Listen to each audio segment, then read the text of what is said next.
नमस्कार दर्शक बंधु मु विकास कुमार स्वागत करछि आपनकर फेवरेट यूट्यूब चैनल जार ना होछि साइराम प्रोडक्शन एंटरटेनमेंट। तो दर्शक बंधु चलंतु आज मु गोटे सुंदर उपाय बताइबी जहा कि एसिडिटी रो आउ गोटे होछि अध कपाली जो हमर मुंडरे अध कपाली जो गोटे अच्छी रोग अच्छी ता विषय एवं आपन जो होछि कला दाग मुहरे कला दाग बा नाली व्रण सृष्टि होछि ता विषय मु आपन गोटे गोटे सुंदर टिप्स देबी। तो आपन एक कले ता भलो होई परिबो। तो ता पूर्व जदि आपन हम चैनल को सब्सक्राइब करनांती तबे तळे लेखाइतबा लाल सब्सक्राइब बटन को दबे सब्सक्राइब करंतु एवं साइड थवा बेल आइकन को दबे दियंतु। तो चलंतु वीडियो को स्टार्ट करिया।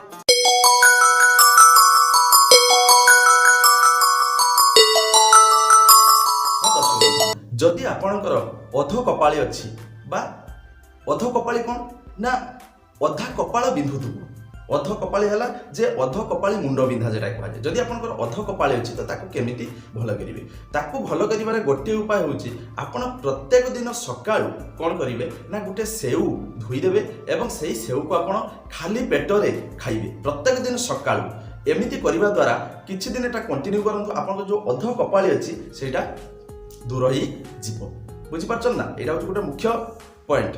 आउ गोटे उपाय अछि अध कपाल आपण कोन करिवे जो पेपर देखुचंदी पेपर जो हम न्यूज पेपर आसु न्यूज पेपर को एक गुडे गुडे गुडे गुडे मळी मळी सलिता तयारी करबा भलिया आपण कोन करिवे ना सलिता तयारी करबा भलिया गुडे गुडे गुडे गुडे आपण कोन करदबे ना गोटे विराट बड़ एक लंबा सरु दंडा भलिया करदबे एवं ताकू कोन करिवे ना ताकू होची आपण टिके निया माने ताकू लगे देबे एवं जेको हमर समस्त टाणंती जो होची सिगरेट बा टाणंती जो होची बिड़ी खांती सेको कोन करबे आपण ताकू ए नाक बाटे टाणी नेबे एवं जो टाणीबे एको 3 थर ओनली 3 थर ए नाक बाटे टाणीबे से धुआंटा को एवं एरो 3 थर जदी आपण करि परिबे दिने सकाळ संध्या ता पर दिन द्वितीय दिन सकाळ संध्या एवं ता पर दिन होची थरे एमिति 3 थर करबा द्वारा से अध कपाली संपूर्ण रूपे आपनकर भलो हो जिवो। किंतु एई सेकंड उपायटा करबा टिके कष्ट। तो आपनको दुईटा उपाय अछि आपनको जेटा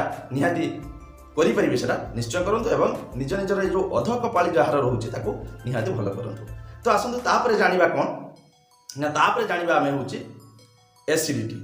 आजिकल दुनिया रे दैनंदिन जीवन रे समस्त एसिडिटी बाहरी पड़लानी। एसिडिटी माने किए केतबेले खाइबार प्रॉब्लम है एसिडिटी बाहर बा खाद्यर कॉम्बिनेशन भी भूल गले एसिडिटी बाहरी पड़ुछि। तो एसिड होछि गोटे मारात्मक रोग हो कहले आमर रोग कहले अत्युक्ति माने प्रकृत एसिड रो प्रभाव बहुत विस्तार हो चलछि। तो एसिड केमिति कोन करिवे ना एसिड न होबा पई आपण जो मील्स खाउछंती हेवी मील खाउछंती से हेवी मील खाई सारिबा परे गोटिए लवंग आपण कोन करिवे केवल गोटिए लवंग पाटी रे पकई के चुबई दियंतु चुबई चुबई तार रसटा आपण भीतर को नहीं जानतु।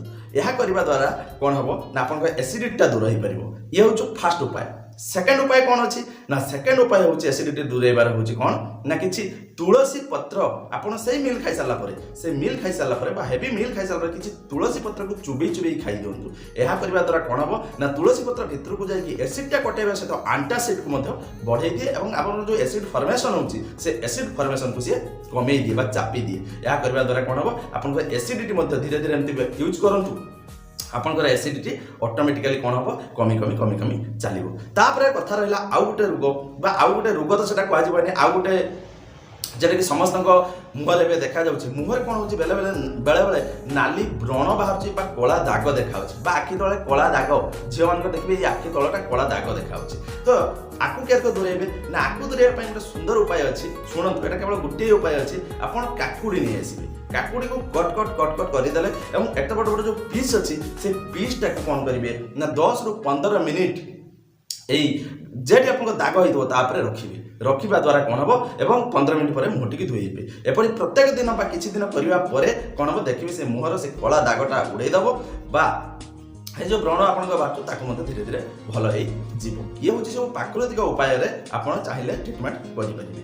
एवं एट लास्ट आउटे होछि सुखिला काश बेले बेले कोन ए सुखिला काश अधिकांश धरी निए जो आउ छाड़ेनि। तो सुखिला काश को आपण भल करबा पई कोन करिवे ना सुखिला काश को भल करबा पई गोटे सुंदर उपाय होछि जे सुखिला काश जदी होछि आपण कोन करिवे ना 6टी 3-3-6टी खजीर कोली नेबे 3-3-6टी खजीर कोली को नेकी कोन करिवे ना ताको हाफ लीटर पानी रे गरम करिवे एवं जो गरम करिवे स्लो ଜାଳ ଦେଇକି ଧୀରେ ଧୀରେ ବହୁତ ଧୀରେ ଧୀରେ ସେୟାକୁ ଗରମ କରିବେ ଏବଂ ସେହି ପାଣିକୁ ପ୍ରତ୍ୟେକ ଦିନ ଯେଉଁ ଗରମ କଲେ ସେହି ପାଣିକୁ ଦିନରେ 3 ଥର କପେ କପେ କପେ କପେ ପିଅନ୍ତୁ। ପିଇବା ଦ୍ୱାରା କ'ଣ ହେବ ନା ଶୁଖିଲା କାଶ ମଧ୍ୟ ଉପଶମ ହେଇପାରିବ। ତ ଦର୍ଶକ ବନ୍ଧୁ ଏହି ଥିଲା ଆମର ଅଧ କପାଳି ଯେଉଁ ରହୁଛି ମୁଣ୍ଡବିନ୍ଧା ଏବଂ ଆଉ ଗୋଟେ ଯେଉଁ ରହିଲା ଏସିଡ଼ିଟି ଏବଂ ଆଉ ଗୋଟେ ରହିଲା ଯେଉଁ ମୁହଁରେ ବ୍ରଣ ବା ଦାଗ ବାହାରୁଛି ଏବଂ ନେକ୍ସଟ ଯେଉଁ ରହିଲା ଶୁଖିଲା କାଶ ସେମାନଙ୍କର ଉପାୟ ଆକୁ ନିଶ୍ଚୟ କରନ୍ତୁ।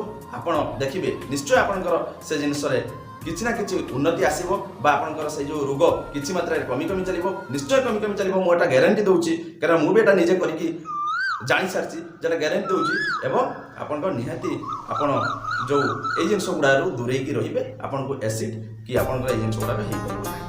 ଦର୍ଶକ ବନ୍ଧୁ ଆଜି ପାଇଁ ଏତିକି, ପୁଣି ଆସିବି ଆଗାମୀ ଅଧ୍ୟାୟରେ ଗୋଟେ ନୂତନ ଭିଡ଼ିଓ ନେଇ ଖାସ୍ ଆପଣମାନଙ୍କ ପାଇଁ।